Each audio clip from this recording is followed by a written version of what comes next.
At 5:43 a.m., the wind banged on my shutters like it had my name on its tongue. My phone buzzed once, and that one text changed everything. Would you still open your heart to family who left you in a storm? Comment yes, or boundaries below. The siren started before dawn, long and hollow, rolling through the bay like an animal waking up. I'd been awake already. Old bones don't sleep deep when the air smells like iron and rain. The first knock wasn't from a hand but from the wind itself, slapping the shutters hard enough to make the pictures tremble on the wall. I reached for my cane not because I needed it right then, but because storms make you brace for things you can't see coming. The TV had gone to static. My generator light blinked red, same as my pulse. Then the phone lit up beside the coffee pot. One message, no greeting, no apology. Mom, roads are closing fast. We can't make it back for you. Stay safe. Love you. Love you. 2 words typed by my daughter Marissa, somewhere dry. She'd promised just last night they'd swing by before the county shut the bridge. Said they'd grab me, the photo albums, maybe the old cat if he'd let himself be caught. Now it was 5:43 a.m. and they were already gone. Outside the rain came sideways. The trees bent low enough to whisper secrets to the ground.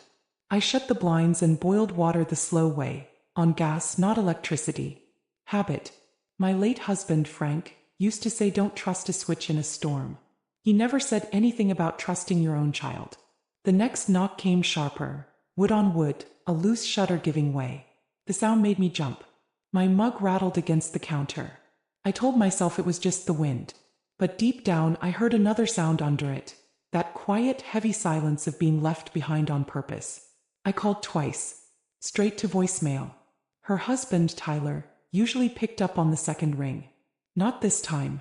I tried once more and the line went dead mid-ring like they'd powered down to save their own battery. That's when I realized they hadn't been caught by the storm. They'd outrun it and left me inside it. The house moaned with each gust. Water crept under the back door, a thin silver finger tracing the tile. I stuffed a towel there, hands shaking less from fear than from insult. I'd raised Marissa better than this, at least I thought I had. When lightning flashed, the kitchen brightened for a breath, and I saw our last Thanksgiving photo pinned to the fridge. Everyone smiling. Her boys wearing those matching blue sweaters I'd knit. I remembered washing those same sweaters later that night while Marissa and Tyler packed leftovers into containers they never returned. Small things, I used to tell myself. Small things you forgive because they're family. But storms turn small things into cracks. And cracks let water in. The wind pushed again, 3 knocks, quick, demanding. I imagined for a heartbeat that they'd change their minds, that headlights would swing into the driveway. I peered through the rain-blurred window. Nothing but the reflection of my own face, pale and stubborn. The phone buzzed once more. A voicemail from the county alert system. Mandatory evacuation lifted by noon. Emergency services limited. So the worst had passed. But the real storm had only just started for me. I brewed another cup and sat near the radio. They spoke of downed lines, blocked bridges, shelters opening at the high school gym. I pictured Marissa there, hair dry, kids safe, maybe laughing at a joke. I wanted to believe she'd tried to come back, that she'd been forced to turn around. Yet a line from last week replayed itself. Mom, maybe you should just stay put next time. It's hard juggling you and the kids in that old truck. Juggling me. That's what she'd called it, like I was a ball tossed between errands. Around 8 a.m. the rain slowed and the quiet felt heavier than the storm. My porch cam light blinked, still working somehow. I opened the feed on my phone. Through the drizzle, I saw my own porch chair blown over, the welcome mat halfway down the steps, and something else. A blue tarp folded neat against the wall. Tyler's tarp. He'd left it last month after patching their roof. So they'd been here yesterday. They'd stopped by and never knocked. I set the phone down slowly. The kettle hissed like it agreed with me. If they'd been close enough to drop that tarp, they'd been close enough to pick me up. That's not distance. That's a decision. By evening, neighbors drifted out, checking fences and mailboxes. Mr. Green from across the street called out, "You okay in there, Miss Eleanor?" I smiled through the screen door and lied, "Fine as frog hair." He waved and moved on. People always do once they think you're fine. Inside, I wrote a note in the margin of my crossword book. Remember this silence. Don't explain it away next time. When night fell, the house smelled of damp wood and instant coffee. The wind had lost its fury, but the damage inside me was still breaking things down.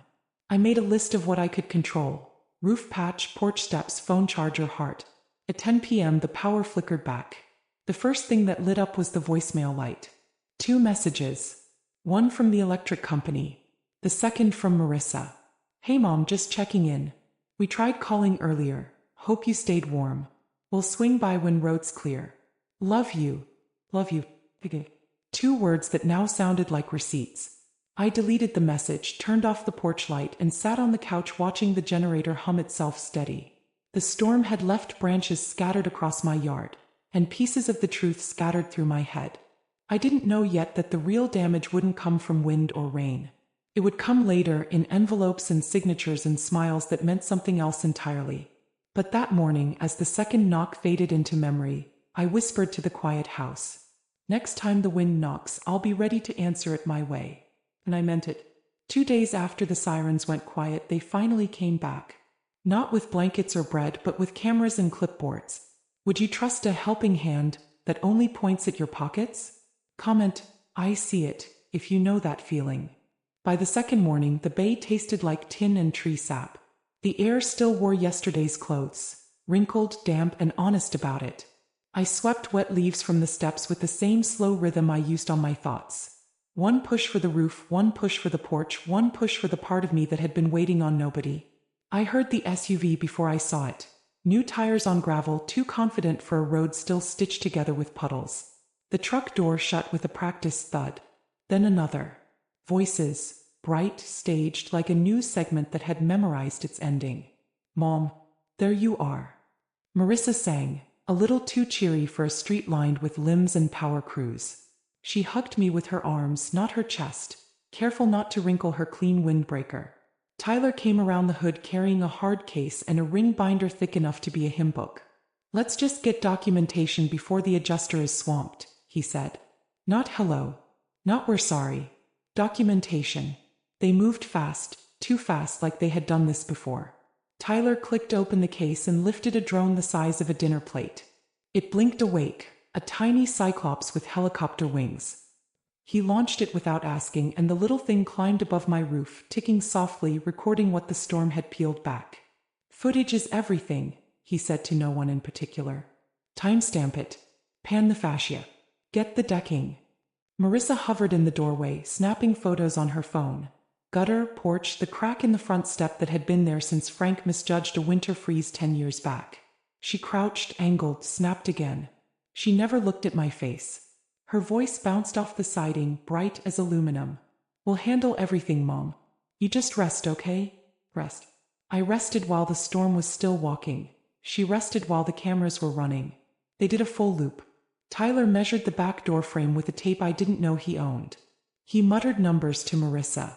She wrote them down like a student who knows she'll see the test in advance. My porch cam caught them both, though they didn't seem to remember I had eyes I didn't have to blink. I stood inside the screen door and warmed my hands around a mug I wasn't drinking. "Coffee?" I asked, because manners don't die when love does. "No, thanks," they answered together like a choir that only knows one song. The drone landed and Tyler cradled it like a prize trout. "If we file before the rest of the neighborhood, the adjuster will prioritize us," he said. "Less backlog, better payout. Speed wins." "Speed for who?" I asked. He smiled, all teeth, no warmth. "For you, of course." "Of course." Marissa swept a few rain-soft catalogs off the entry table and replaced them with a manila folder. "All we need is your signature on these few things to authorize us to represent you. It's just permission, Mom. Remember how overwhelmed you got after the last storm? We're just streamlining." Streamlining. I'd heard that word last fall when she convinced me to put the insurance information and spare keys into one convenient place, just in case. The keys never came back. The just in case arrived like a guest who doesn't knock. "Leave the folder," I said. "I'll read it." Her smile pinched. "It's simpler if we just get it done. Adjusters love decisiveness." "Decisiveness is free," I said, "but signatures are expensive." Tyler laughed like I was cute. "We've already uploaded the damage to the portal. We just need to attach your authorization. Less thinking, faster money. We're doing you a favor here." There was The help that sounded like a bill clearing its throat. He slid a pen toward me, tip pointed like a tiny spear. Initial here. Here. And full signature on the last page. I didn't reach for it.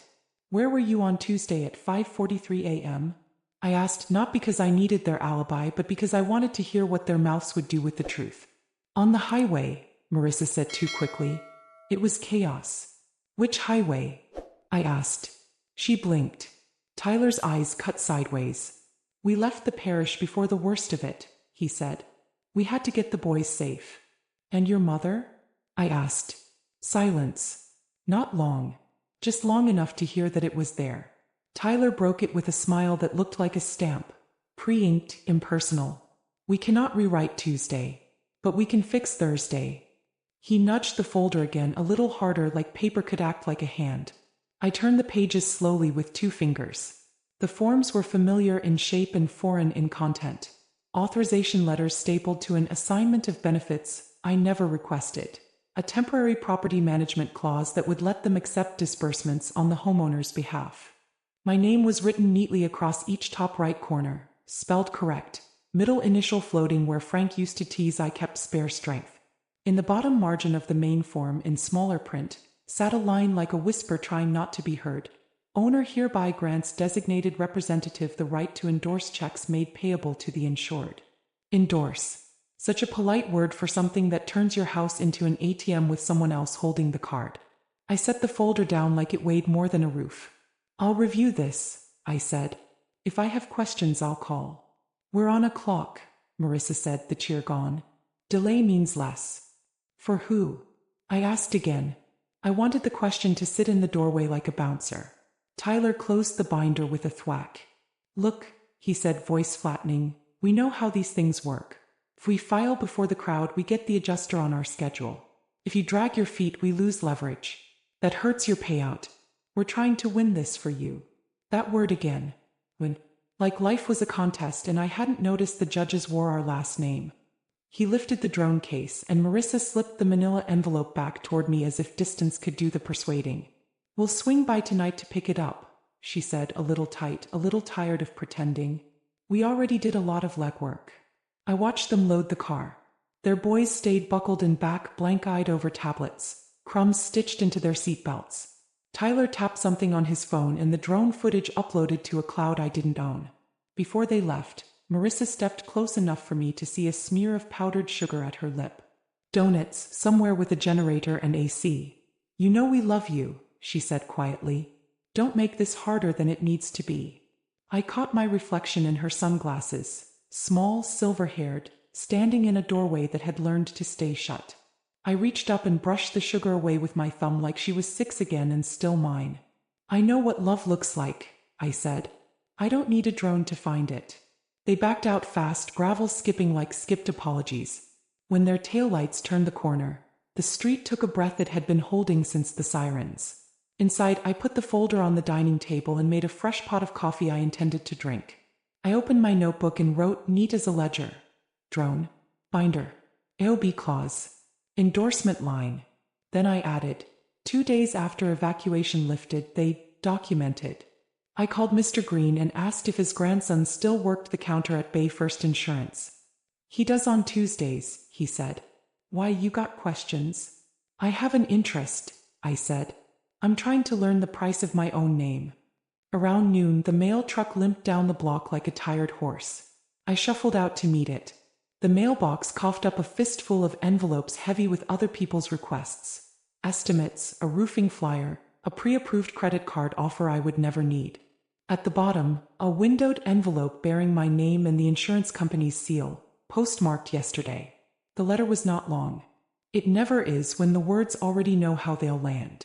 We received your preliminary authorization and are processing your claim.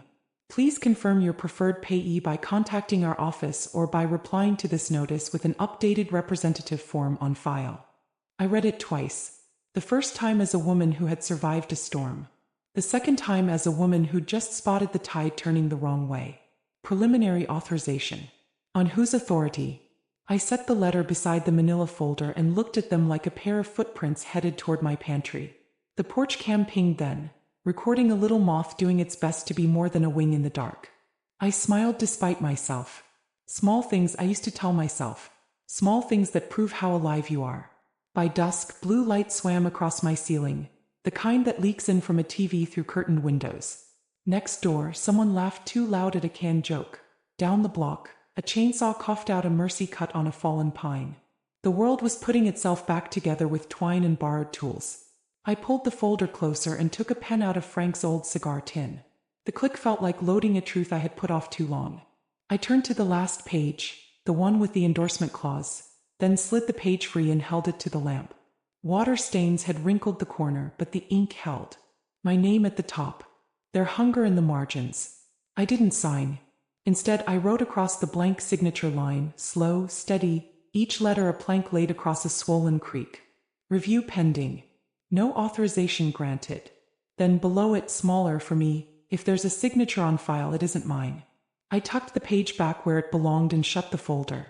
The sound was quiet, no slam, no show. Just a seal. I breathed out.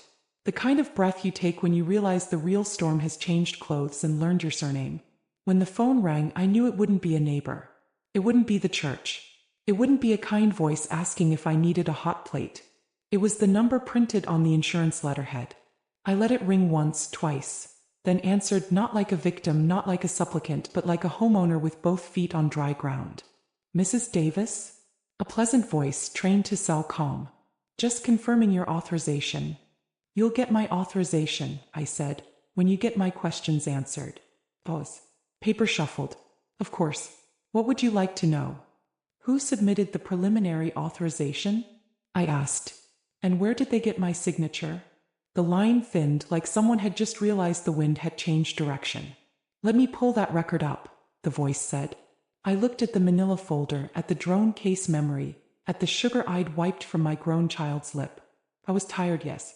But I was also awake in a way I hadn't been since the night Frank told me peace isn't something you borrow. It's something you own. Take your time, I said into the quiet. I'll wait. They say paper doesn't lie, but mine did in perfect cursive.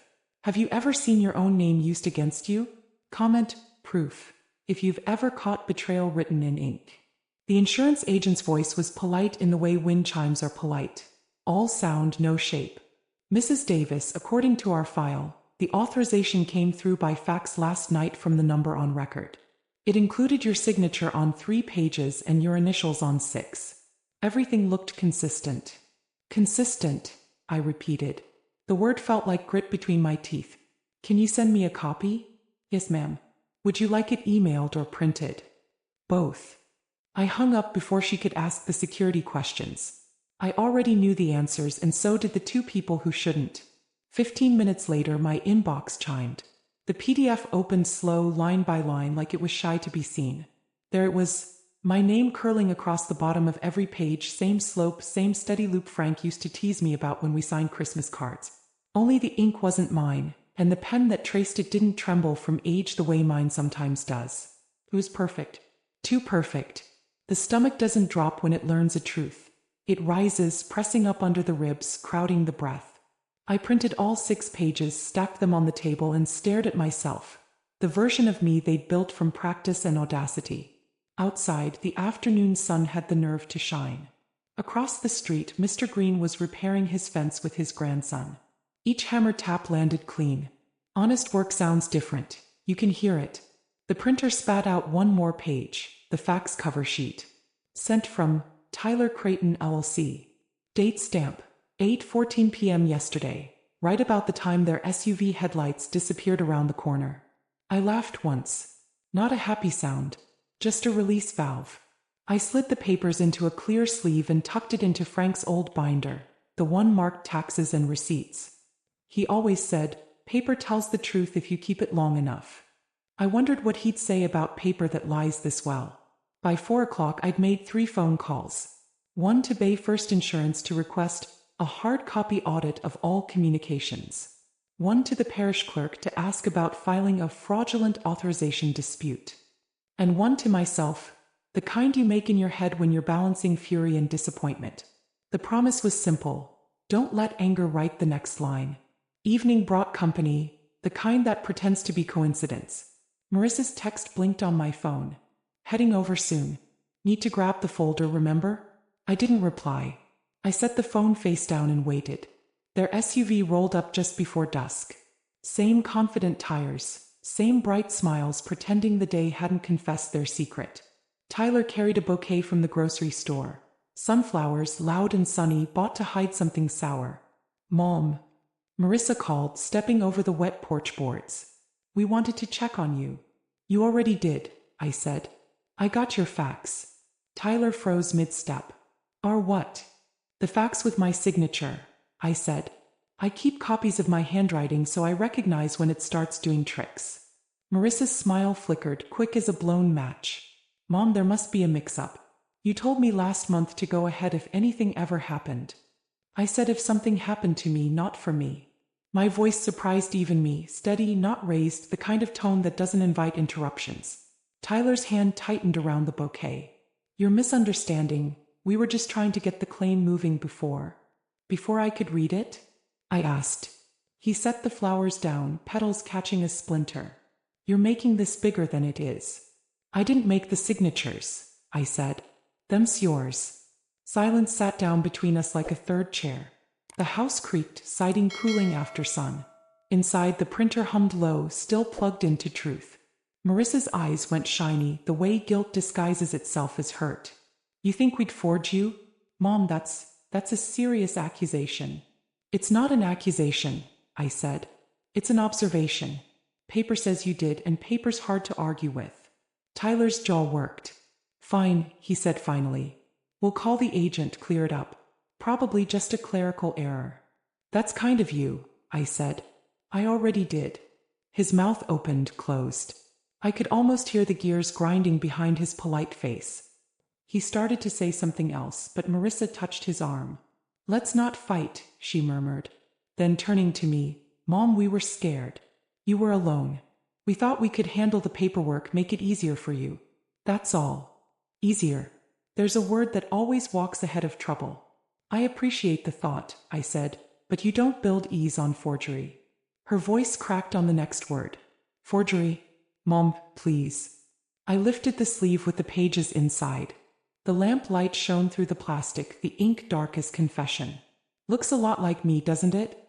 Even fooled the insurance lady. Marissa took a step forward, then stopped. Her eyes darted to Tyler. He looked anywhere but at me. The air in the doorway felt thicker than humidity. I'm not calling the police, I said quietly. I'm just asking one thing. Why? Why take what's already meant to be shared when I'm gone? Tyler's answer came too fast. We needed the money now. Repairs, bills, everything's backed up. I nodded once. Honesty finally peeked out, embarrassed but alive. Then you should have asked. He didn't reply. They turned together the way people do when retreat becomes agreement. At the bottom of the steps, Marissa looked back. Mom, please don't tell anyone.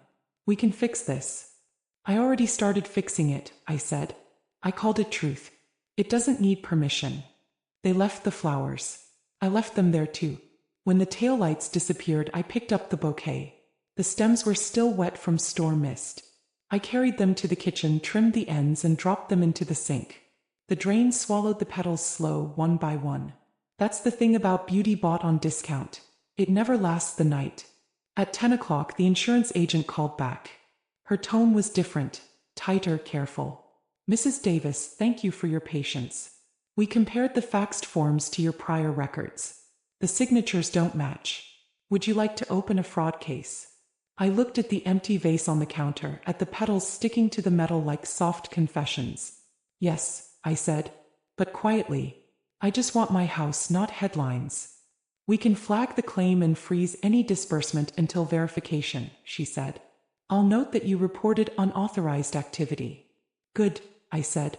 And please, if someone calls pretending to speak for me, tell them the storm taught me how to speak for myself. After the call, I wrote a single line in my notebook. Proof arrives dressed as paperwork. But peace comes when you stop explaining why it hurts. I turned off the lights, left only the porch lamp burning. The flowers were gone, the papers were safe, and the night was honest again. Somewhere outside, a frog started up its lonely hymn, and I found I could breathe with it. They say church folks can smell a storm of gossip before it rains. Mine showed up wearing a Sunday dress and a practiced smile.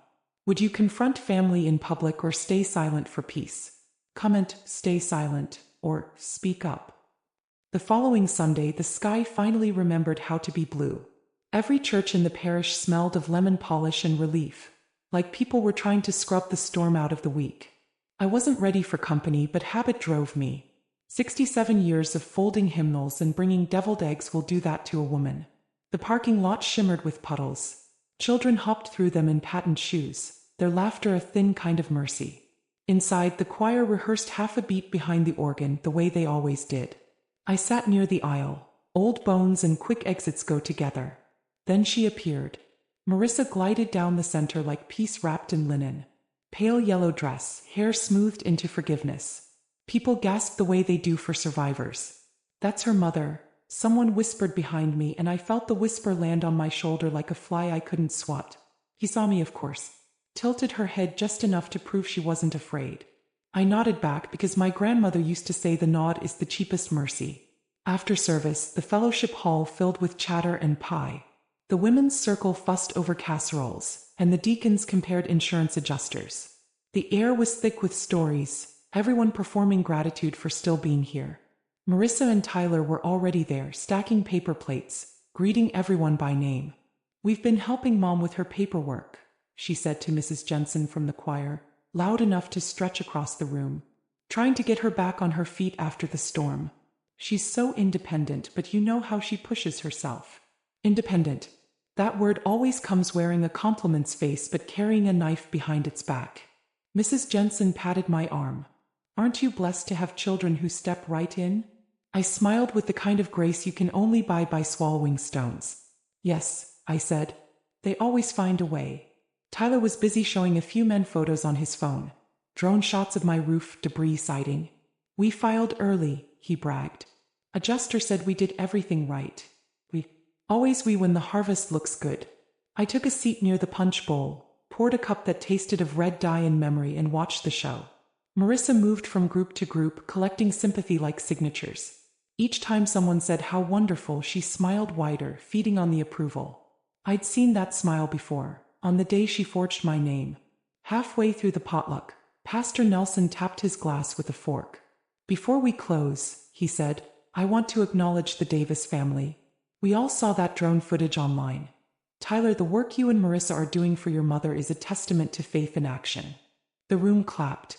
Real applause. I kept my hands still in my lap, fingers laced tight so they wouldn't tremble. Marissa blushed, humble as sunlight. We just did what anyone would do, she said. Mom's been through enough. Enough. The word hit me like wind against an unlocked window. How much was enough? Forged name? A stolen claim? A daughter selling the illusion of devotion? When the clapping quieted, Pastor Nelson turned toward me. Sister Eleanor, anything you'd like to say? I looked around, faces warm, expectant. For a breath, I imagined standing, clearing the air with the kind of truth that leaves dust behind. I could have said it right there. They lied. They forged me. Don't let smiles fool you. But there are truths that belong to paper first. And mine was already being printed, verified, filed under fraud case #2147B. So I smiled instead. Just grateful for dry feet and faithful neighbors, I said. Laughter, polite and relieved, rolled across the room. Marissa's shoulders eased. Tyler exhaled. They thought silence meant surrender. I spent the rest of the meal listening. Every word they said wrote their own testimony. Mom's learning to let go, Marissa told someone. We're handling the details. She didn't notice I'd set my phone beside the punch bowl, recording everything for the insurance investigator who'd asked for context. When the tables emptied and the leftover pies disappeared into foil, I carried my empty cup to the trash. Marissa caught my hand. Mom, thank you for not making things awkward. Sweetheart, I said softly, awkward is temporary. Dishonesty lasts. Her smile twitched. Tyler approached, keys jingling. A nervous metronome. We'll stop by later, he said. Got some new forms they emailed. Drop them in the mailbox, I said. I'll collect them when I'm ready. He nodded, but his eyes said she's changing. Outside, the heat felt like forgiveness pretending to be summer. I walked slow to my car, cane tapping rhythm into the pavement. The bay shimmered at the edge of town, gulls tracing lazy circles. Ordinary beauty. Proof the world keeps turning even when trust doesn't. At home, I opened my notebook and wrote the day's heading in blue ink. The performance. Underneath. Church applause. Drone bragging. New forms incoming. Recorded confession, audio number 3. Then, in smaller letters, silence isn't surrender. It's bait. I placed the recorder next to the printed fax pages and the insurance letter. Evidence doesn't need volume, it just needs order. The phone buzzed. Lydia, my niece, calling from Baton Rouge. Aunt Ellie heard about the potluck. Marissa posted pictures, said you're doing great. Did she? I said. Then I must be. Need me to come help this weekend? Not yet, darling.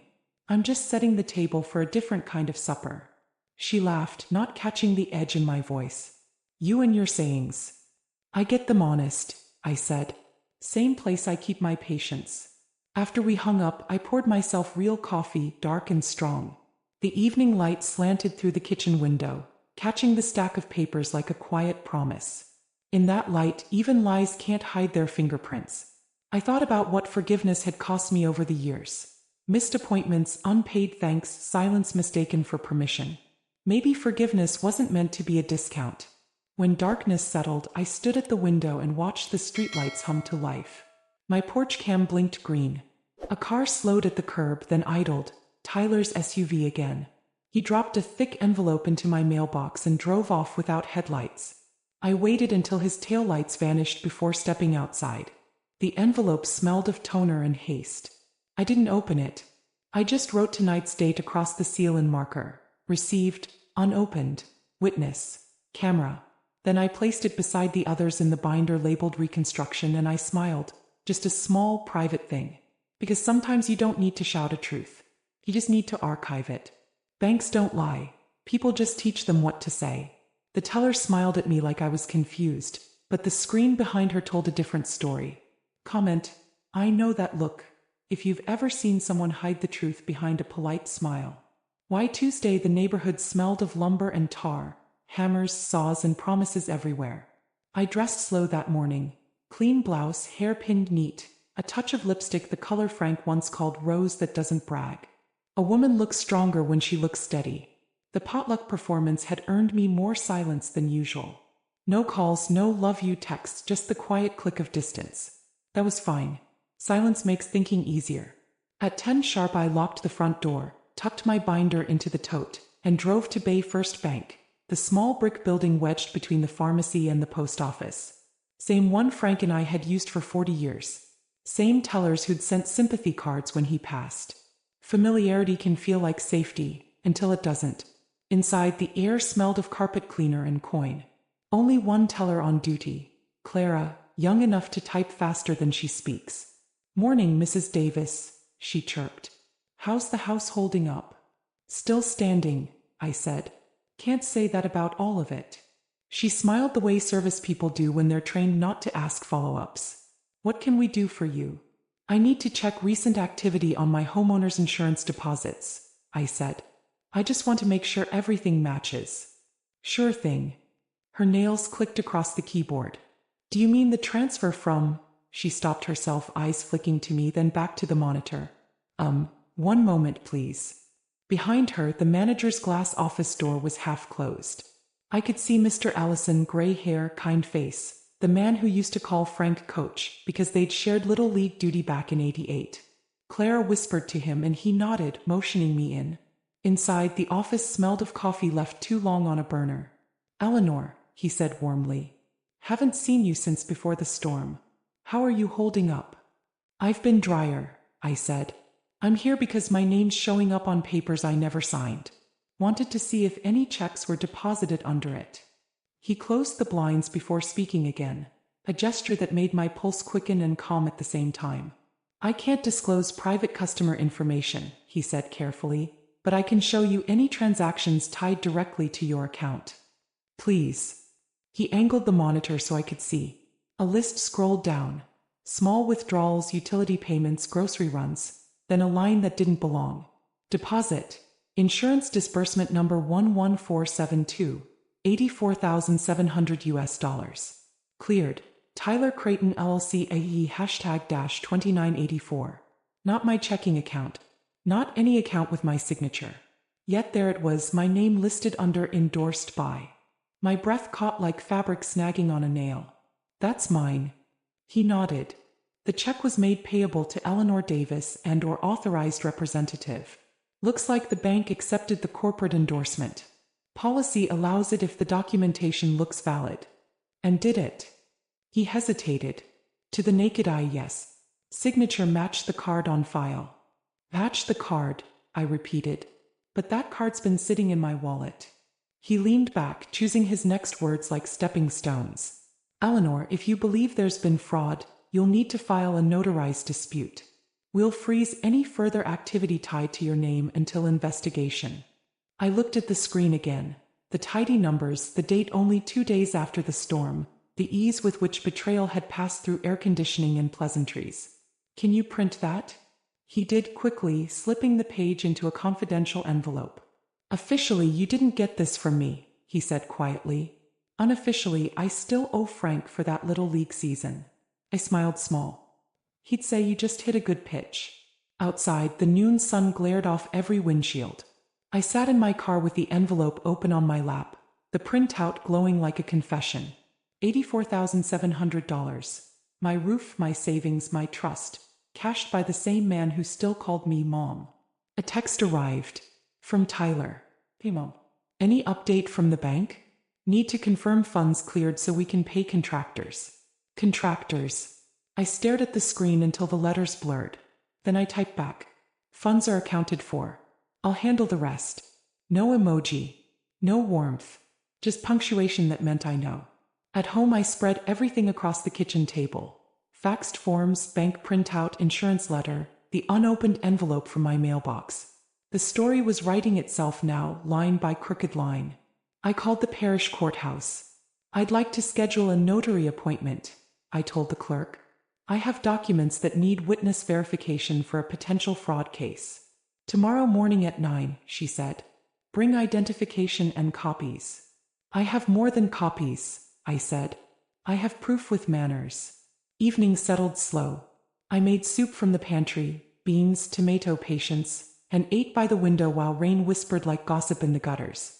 Across the street, Mr. Green's grandson practiced free throws under the carport light.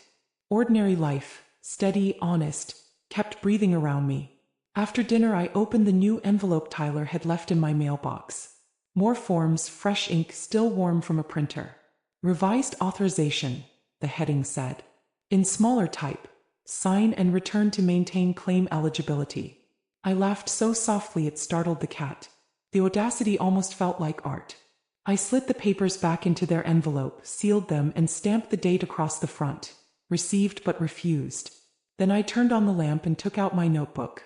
New entry. Bank. $84,700. Cleared to Tyler Creighton LLC. Fraud confirmed. Notary 9 Patience required, anger optional. Below it I added a quote Frank used to say whenever one of his players cheated a base. Let them run ahead. They still have to touch home. That night I lay awake listening to the fridge hum. Betrayal doesn't roar. It hums steady as appliances until you decide to unplug it. Before sleep finally took me, I whispered to the dark. Tomorrow we touch home. Some thieves wear masks. Others wear your last name. My porch camera caught more than raindrops that week. Would you keep the footage or confront them face to face? Comment, evidence, if you'd keep it. By Wednesday, the humidity had crept back in like a debt collector. I left every window cracked so the house could breathe, but the air still felt used. Sleep hadn't fixed much. It just filed the edges off the anger. Coffee first, then purpose. That's how Frank used to start his mornings, and I'd borrowed the rule for my sanity. As the kettle hissed, I noticed the porch cam light blinking faster than usual. Blue, then green, a little heartbeat begging to be seen. I tapped the screen of my phone, opened the app. The thumbnail showed movement from 2 nights ago, the night Tyler's SUV had idled at the curb. I pressed play. Rain faint but steady. Headlights smear across the lens. Tyler steps out, hood up. He jogs to my mailbox, glances over his shoulder and lifts the lid. Not one envelope, two. He slides them into his jacket pocket, then drops a thicker one in their place. The new envelope, the one I'd marked and sealed later that night. He walks back to the car, quick, sure, like a man running errands for guilt. The footage ends with taillights dissolving into wet darkness. I watched it twice to make sure my eyes hadn't lied. The timestamp matched the moment my porch lamp flickered. 10:37 p.m. Evidence doesn't come louder than that. I saved the clip, backed it up to cloud storage, then emailed it to Lydia, my niece, with a single line. If anything happens to me or this house, play this first. She'd probably think I was being dramatic, but better a dramatic aunt than a naive one. After breakfast, I called Detective Vega, the officer who'd helped after Frank's break-in years back. He answered with that half-awake voice police carry after too much paperwork. Mrs. Davis? Haven't heard from you in a while. Everything okay? Better than some storms, worse than others, I said. I have video of someone tampering with my mail. Thought you might like a copy. Anyone you recognize? Yes, I said. My son-in-law. Silence. Then, send it to my department email. I'll log it as property interference until we can confirm intent. You want to press charges? Not yet, I said. I just want a record that I saw what I saw. Smart. Records don't forget. He promised to swing by later for a formal statement. When I hung up, the kettle whistled over, hissing like applause.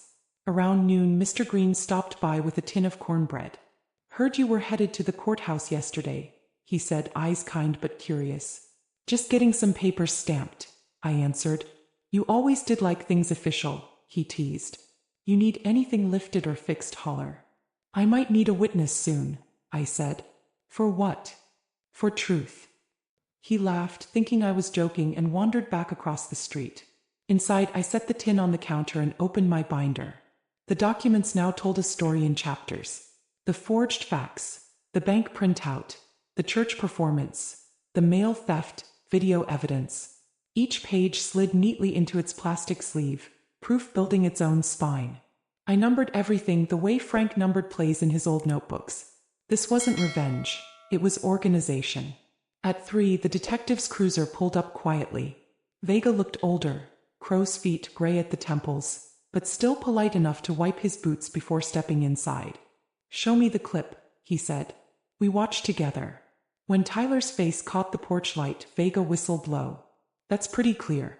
You want this filed under theft or fraud? Both, I said. He took mail that wasn't his, and he's been taking money that wasn't either. He nodded. You're within your rights to freeze joint authorizations and block any further transfers. Want me to contact the insurance rep? No. Let me handle her my way first. He smiled a little. Always did like your way. When he left, he handed me a copy of the incident report.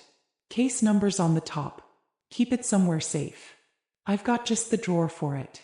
That evening, the sunset burned orange over the bay, too pretty for a world that keeps secrets.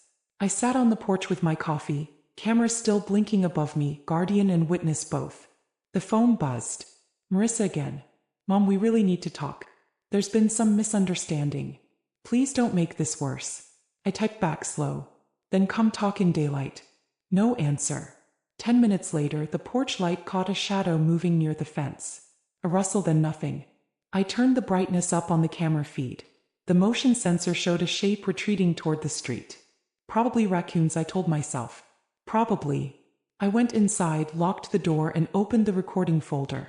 New file, timestamp 8:14 p.m. A person crouched near the gate, phone flashlight pointed at the mailbox, then retreating fast when my porch light came on. Hood up. Too small to be Tyler. Too hesitant to be a stranger. Marissa. She'd come looking for the envelope I'd marked received but refused. The one Vega now had copies of. I sat down, hands steady, heart slower than expected. The human body gets used to storms quicker than it should. At 9 p.m., I called Lydia again. Sweetheart, do me a favor, I said. Check your email for a video link. Don't open it yet, just keep it somewhere safe. Sure, Aunt Ellie. Everything okay? Just routine. Sometimes evidence needs a babysitter. She laughed, thinking it was one of my sayings. Got it. You're funny. Maybe, I said. But I'm not joking. After we hung up, I turned off every light except the one above the binder. The pages glowed faintly under the lamp. White, clean, loyal. I wrote a new entry. Porch cam, 10:37 p.m. Tyler, plus 8:14 p.m. Marissa. File sent to Detective Vega and Lydia. Truth now exists in triplicate. Then I underlined a single sentence from the night before. Tomorrow we touch home. Tomorrow was starting early. I powered off the porch light, let darkness own the yard again, and whispered to the blinking camera above the door. Keep watch, sweetheart. We're almost there. Sometimes the loudest proof is caught in a whisper. He called to talk his way out, but ended up confessing his way in. Comment, record it, if you'd have pressed that button too. Thursday began the way peace often pretends to begin, with birds that don't know anything and a sky that forgives everything. I made oatmeal, fed the cat, and set my phone beside the bowl. It buzzed before the spoon touched my mouth. Tyler. For half a second I thought about letting it ring out. Then I remembered Frank's rule. Never waste a liar's nervousness. I slid the phone into record mode and answered. Morning, Mom, he said, his voice smooth as a deck after rain. Got a minute? I've got several, I said. I'm retired from pretending. Pause. Then the salesman tone returned. We heard from the insurance office. Apparently they froze the claim. Some kind of misunderstanding with the paperwork. You didn't call them, did you? I call a lot of people, I said. Mostly the ones who keep my name on their lips. He gave a little laugh, thin, forced. Okay, so maybe there was a mix-up. Marissa just wants to make sure you're not feeling blindsided. We were trying to help you. Help me, I repeated.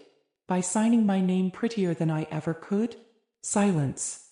The kind that measures heartbeats. Mom, look, he started. Things are tight. You know how the market's been. We thought if we filed quickly we could get ahead of the rest of the honest people. I finished for him. He exhaled. Can we not make this ugly? Oh, sweetheart, I said softly. It was ugly the minute you used my signature. I'm just framing it.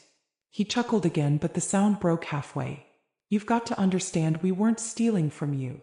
We just moved the funds so the repairs could start. You'd still benefit. It's your house. Pie house, I said. Glad to hear you remember the address. I didn't mean it like that. Then how did you mean it, Tyler? Explain it like I'm one of your LC investors. Another pause, longer. I could hear paper rustling, maybe the same manila folders he'd used to stage the fraud. Finally, he said, we used my business account to deposit the check. It's easier for contractors. We plan to reimburse you once the work was done. Reimburse me with my own money? I asked. That's new math. He groaned quietly. Mom, please, this doesn't have to go legal. You know how that looks, for all of us. Legal isn't a look, Tyler. It's a mirror. While he kept talking, I looked at the recorder screen. Waves of sound scrolled steady, every lie etched in digital ink. I stirred my oatmeal once, slow, so he'd hear calm instead of fury. Calm frightens people who expect rage. He tried again. Can we meet? Just to smooth this out? No lawyers, no cops, just family.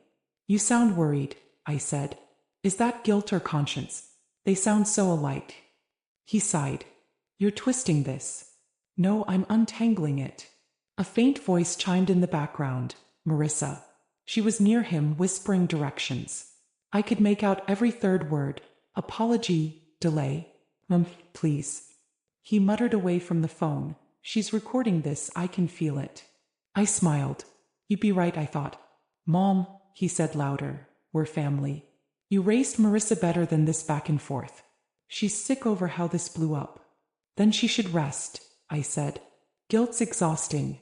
She's crying, Mom. Tell her to use a clean tissue, I said. I wouldn't want her to smudge the ink on those forms.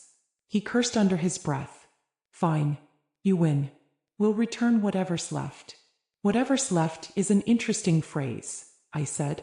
How much of $84,700 is left? He froze.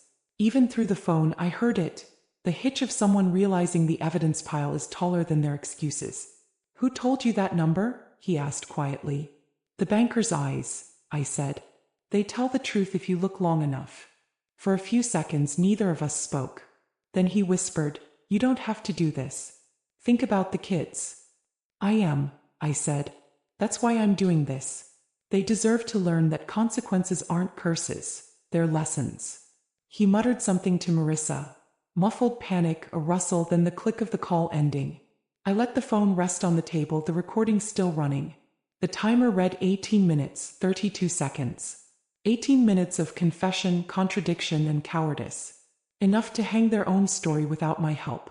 I saved the file as Porch After Storm, Call 1. Then I forwarded it to Detective Vega with a note. Verbal admission fraudulent deposit and intent to conceal. Recommend hold on Creighton LLC accounts pending investigation. Within 10 minutes he texted back. Received. Clean audio. You did good, Ms. Davis. Stay reachable. I set the phone aside and finally finished my oatmeal cold. That afternoon, Marissa texted. I'm so sorry for everything. Can we start over? Please don't involve police. We'll pay it back. You're my mother. I never meant to hurt you. I stared at the screen. If words could smell, hers would smell like panic mixed with perfume. I typed back. I raised you to mean what you sign. That lesson still stands. Then I blocked the number. Evening came easy. The bay shimmered soft under the last light. Mr. Green waved from his porch. I waved back. Inside, the fridge hummed, the cat purred, and the storm in my chest finally slowed to rain. I opened my notebook and wrote. Entry 7, recorded call. Confession obtained. Tyler acknowledged deposit, motive, partial amount. Evidence forwarded to Detective Vega. Response, positive. Next phase, financial retraction. Then below it, a smaller note. Calm doesn't mean forgiveness. It means precision. Around 9, the phone rang again, unknown number. I let it roll to voicemail. When I checked, the message was short. A man from the insurance fraud division confirming they'd frozen the Creighton LLC account and would issue restitution once verification closed. Justice doesn't always wear sirens. Sometimes it sounds like bureaucracy doing its job. Before bed, I poured a small glass of brandy, raised it toward the ceiling, and whispered, Frank, your girl finally hit a home run. The house didn't answer, but the silence finally felt like company. They always come back, not for forgiveness but for access. She showed up crying on the same porch where she'd lied. Would you open the door or let the lock do the talking? Comment, locked, or listen below. Saturday morning carried that brittle kind of quiet that means somebody's rehearsing courage. I'd spent the early hours wiping down the kitchen counters, straightening papers I'd already organized twice, pretending order could disguise anticipation. By 8:30, the street outside was awake with lawnmowers and birdsong. Then tires whispered over gravel and the rhythm of my morning cracked. Through the window I saw Marissa's sedan park half crooked by the curb. She sat inside a long moment, forehead against the steering wheel, before climbing out. No Tyler, just her. That told me two things. The apology would be emotional and the strategy behind it had failed. When the doorbell rang, I didn't move right away. The chime carried memory, the same sound from the night they dropped those fake forms. Finally, I opened the inner door but left the screen latched. Morning, honey, I said. Storm held off for once. Her eyes were red, face bare of the armor she usually painted on. Mom, please, she whispered. Can we talk? Talking's free, I said. Stepping inside costs trust. She gripped the mesh, knuckles white. You don't understand. Everything's falling apart. The bank froze our account. Tyler's losing contracts. The police called. She broke off on a sob that felt half rehearsed, half real. You're ruining us. I let the words hang between us like laundry everyone could see. No, I said softly. I just stopped financing the ruin you built yourselves. Her shoulders shook. I'm sorry. We were desperate. You've always had a safety net, we don't. I studied her. The way guilt makes adults look like children caught sneaking sweets before dinner. You had me, I said. You just didn't want a net that required honesty. She wiped her cheeks. Tyler said we could fix it if you just sign a statement saying you gave permission. That it was a misunderstanding. Ah, I said. So forgiveness comes with a form to sign. How convenient. Mom, please. This will ruin our credit, the kids' school. Everything. We didn't mean for it to go this far. Intent doesn't patch roofs, I said. Actions do.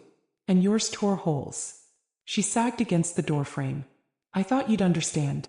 You always fix things. That was the problem. The wind lifted a corner of her hair. For a heartbeat she looked 12 again, clutching a broken trophy, waiting for me to tell her accidents happen. But this wasn't dropped glass, it was forged ink. I loved you enough to leave everything in your hands one day, I said. Then you used those hands to take before I was gone. Tears streaked down her face. So that's it? You're cutting me off. I'm cutting you free, I said. There's a difference. She pressed her forehead against the screen. You don't mean that. I mean every syllable. Behind her, a delivery truck rumbled past, scattering leaves across the curb. Ordinary life refusing to pause for drama. Marissa's voice cracked again. What about the kids? They'll think you hate us. They'll think, I said, and that's a start. For a long minute neither of us spoke. The porch smelled of damp wood and regret. Finally she whispered, I can't fix this, can I? Not with me, I said. Maybe with yourself. She turned to go, then stopped halfway down the steps. If Dad were here, he'd tell you to give us another chance. I shook my head. If Frank were here, he'd tell you to stand in the mess you made before asking who'll mop it up. She flinched as if the air itself had snapped. Then she climbed into her car, slammed the door, and sat there, crying into her hands. I watched her for a while, not out of cruelty but out of confirmation that the moment was real. When she finally drove away, I didn't feel triumph, just the ache of muscles that had carried too much silence. Inside, the house exhaled. I made tea instead of coffee, something gentler for aftermath. On the table lay the stack of documents, proof, reports, recordings. Beside them, a fresh envelope from the lawyer I'd hired that morning. Will revision, final draft enclosed. I opened it carefully. The ink smelled of new beginnings. Every clause was clean, every name deliberate. Marissa and Tyler removed. Lydia added. A simple line in bold. Those who misuse my trust for gain forfeit any claim to my estate. No bitterness, no poetry, just law. I signed it slow, the pen steady in my hand, and sealed the envelope with a firm press of thumb. Then I slid it into the binder's first sleeve, right where the forged forms used to live. At dusk, Detective Vega called. Thought you'd want the update, he said. Creighton's facing an audit. Your claims restored under your name only. Thank you, I said. Any word from them? They're cooperating, mostly because you've got them cornered. His voice softened. You did the right thing, Ms. Davis. Maybe, I said, but right things still hurt. Pain's not proof you're wrong, he said. Sometimes it's proof you're healing. After we hung up, I stepped onto the porch. The sky was lavender, the kind that almost forgives. Across the street, Mr. Green's porch light flickered on. He waved. I waved back. I could still smell the faint trace of Marissa's perfume on the screen door, floral and false. I let the night air blow it away. Then I whispered to the empty yard. That was your last visit as my daughter. Next time you'll just be a name in a clause. The camera above the door blinked once, capturing nothing but peace. When a woman rewrites her will, she's not planning her end, she's protecting her peace. I didn't do it to punish them. I did it to stop the pattern. Comment, protect peace, if you understand that feeling. Monday morning was honest about itself. Gray, still, and slow. No sun trying to pretend. The air held that courthouse smell of paper and patience, even though I was still at home. I'd spent half the night rereading the new will, every word as deliberate as a heartbeat. Clause 4, Guardianship and Disinheritance. Clause 5, Property Protection Addendum. Every line felt less like anger and more like clarity. By 7, I'd made coffee strong enough to stand on its own and set the binder open on the kitchen table. The house was quiet except for the steady tick of the wall clock, a sound that used to annoy me when Frank was alive but now sounded like company. The pen sat waiting beside the signature line. I took my time tracing the space with my eyes before committing. My name flowed out steady, no tremor, no doubt. When I set the pen down, the air seemed lighter, as if the house itself had exhaled. It wasn't revenge. It was redirection. At 9 o'clock, Lydia called from Baton Rouge. Aunt Ellie, the lawyer, emailed me. He said I'm listed as executor now. Are you sure you want me in charge of all this? I'm sure, I said. You check in because you care, not because you need something. That's the difference. He sniffled. You didn't have to. I did, I said. Kindness shouldn't make people poor. It should make them better. We talked another 10 minutes about little things. her job, the cat, the upcoming parish fair. Before hanging up, she said softly, "I'm proud of you, Aunt Ellie." "I'm proud of me too," I said, and I meant it. Around noon, a light knock came. Not the kind that demands, but the kind that waits to be invited. It was Detective Vega, holding a thin envelope and a tired smile. "Brought your restitution papers," he said. "Insurance finalized the transfer. Funds back in your account." And the Creightons signed the repayment agreement. I took the envelope. "So it's done." "Officially, yes. Unofficially," he looked at me. "You'll want to change your locks again just to be sure." "I'll call Ray this afternoon," I said. "He knows the drill." He chuckled. "You ever think about writing a book, Miss Davis? You've got the patience of a saint and the memory of a detective." "I already wrote one," I said, nodding at the binder. "It's just written in ink that matters." He smiled, tipped his hat, and left me with the sound of his boots fading down the steps. The rest of the afternoon I spent doing something I hadn't done in months. Cleaning without thinking. Not to distract myself, not to prove recovery, just because it felt good to clear things that no longer served a purpose. The empty vase went to the trash, the fake flowers too. I wiped the last fingerprint off the binder cover and slid it into the hallway drawer, now labeled in bold marker. Property and peace. That evening, the light through the west window hit the table just right. Golden, clean, calm. I sat in my chair by the same window where I'd once watched their SUV pull away. Now I watched the bay glinting in sunset, each ripple catching light instead of lies. My phone buzzed once. A new message from Marissa. "I got the lawyer's notice. I understand. I hope one day you'll forgive me. Tell Lydia I'm happy for her." I read it twice, then turned off the phone. Not in anger. Just in choice. Some wounds don't close with words. They close with distance. Forgiveness is optional. Protection is not. I picked up my pen again and added a short note to the inside cover of the binder in my handwriting. "For Lydia. Remember, love without respect is debt. Pay it forward, but never on credit." Then I slid it back into its place, closed the drawer, and locked it. The sound of the latch felt final, like a judge's gavel, but softer. As dusk deepened, I opened the window wide enough for the evening air to move through.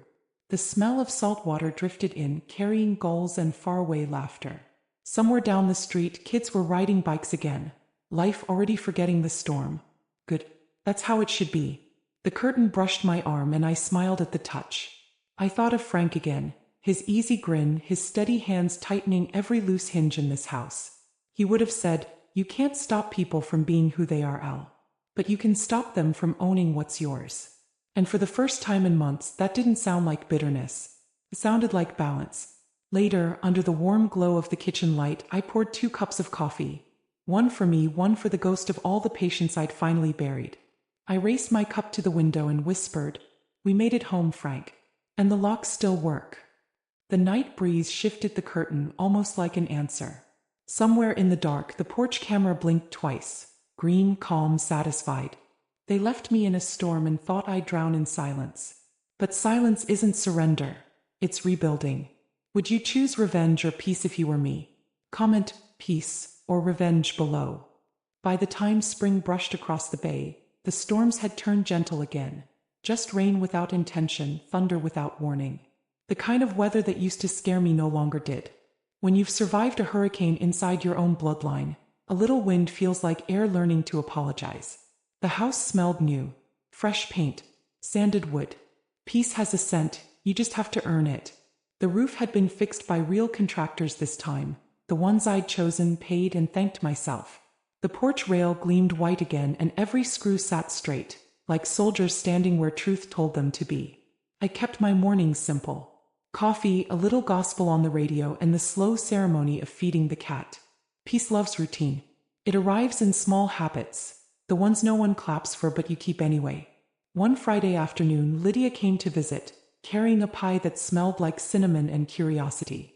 She stood on the new porch step and grinned. "Looks like you rebuilt the whole thing." "Only the parts that mattered," I said. She glanced up at the porch camera. "That's still running?" "Always," I said. "Trust doesn't mean you stop watching." We sat in the kitchen eating pie from paper plates, the way I used to with Marissa before sweetness turned into negotiation. Lydia told me about her new job, her plans to take night classes, and how she'd started volunteering at a shelter. He asked if I was lonely. No, I said. I'm alone, not lonely. Big difference. She smiled like she understood. Maybe she did. Some lessons don't need to be inherited. They just need to be witnessed. Before she left, she reached across the table and squeezed my hand. You really handled everything like a queen, Aunt Ellie. I laughed. Queens just have better pens. We sign things differently. After she drove off, I walked through the house, room by room. The quiet wasn't heavy anymore. It was clean. I'd sold the extra car, donated half the clothes in the hall closet, and replaced every photo frame on the wall. The old family pictures stayed, but not the ones that hurt. No more pretending smiles. Only truth in wood and glass. On the mantel sat a new photo. Me, Lydia, and Mr. Green's grandkids, standing in front of the rebuilt porch with paint on our sleeves. If healing had a portrait, that was mine. That evening, I took my coffee outside. The air was soft, almost kind. The bay shimmered gold and the porch light hummed low, same note as a lullaby. Across the street, Mr. Green waved from his swing. Looks good, Miss Ellie. Thank you, I called back. I'm learning from the best. He laughed. Told you the view's worth protecting. I nodded. The view had changed, not the landscape but the lens. Boundaries do that. They turn fences into frames. Around sunset, a car I didn't recognize slowed by the curb. For a moment, my breath hitched, expecting old ghosts. But it was only a stranger asking for directions to the marina. Still, I watched until the taillights faded just to make sure. That's what peace looks like after betrayal. Vigilance without fear. You learn to check, not to worry, but to confirm you're safe. The cat brushed against my ankle, demanding attention. I scooped him up and whispered, "See? We survived the storm, both kinds." He purred like agreement.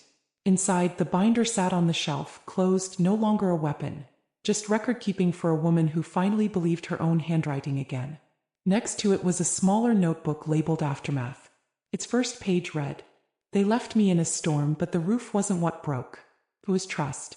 And like all broken things, I built it back better." Later that night, rain tapped on the new roof, light and even. I didn't flinch. I opened the window wider, let the sound fill the room. The storm had become a song now, background music to the quiet miracle of normal life. I brewed a final cup of coffee and carried it to the porch. From there, I could see the streetlight reflecting off the wet pavement, the world still glistening, still moving. Somewhere, probably miles away, Marissa was starting over. Maybe she'd learned. Maybe she hadn't. Either way, her choices were no longer my burden to carry. I whispered into the soft rain, "I hope you find honesty before it finds you again." Then I raised my mug, not in bitterness but in blessing. Because forgiveness doesn't mean returning what was stolen. It means refusing to keep what's heavy. When the thunder rolled once, far off, I smiled. The kind of smile that doesn't need witnesses. Tomorrow, Mr. Green would bring his ladder to help hang the wind chimes Lydia gifted me. Tomorrow, I'd plant new lilies where the old ones drowned last year. Tomorrow, life would keep happening, and for the first time in a long time, it would happen for me. Before bed, I wrote the last line in my notebook. "Peace is when you stop asking why and start saying thank you." Then I turned out the lights, the porch camera blinked twice, and the rain kept its promise, to fall, to cleanse, to leave. They called it betrayal. I called it beginning again. Comment, "Quiet Justice," if you understand, and subscribe for the next story.